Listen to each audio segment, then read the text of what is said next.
Сәлем баршаңызға, сіздерге оңай жасалатын кекстің рецептісімен бөлісетін боламын. Видеоның астында толық рецепт жазылған. Менімен бірге соңына дейін қараңыздар. Ең алдымен жұмыртқамыз бен қантымызды миксерлеп аламыз жақсылап.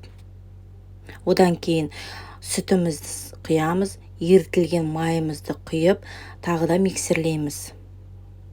Одан кейін өлшенген ұнымызды салып, разрыхителімізді салып, жақсылап тұрып миксерлейміз.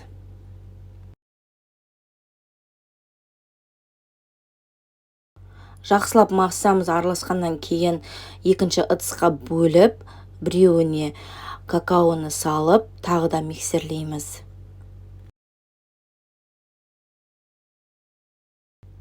Қалыпты формамызға осылай кезекпен кезек қасықпен құйып, одан кейін арахисті ортасына салып жіберуге болады. Өздеріңіздің қалауларыңызша. Әбден болғаннан кейін үстіне де қойып, шпажкамен араластырып жібереміз. 200 градуста 30-40 минут пісіріп аламыз. Міне дайын болды. Сіздер де жасап көріңіздер, ас болсын.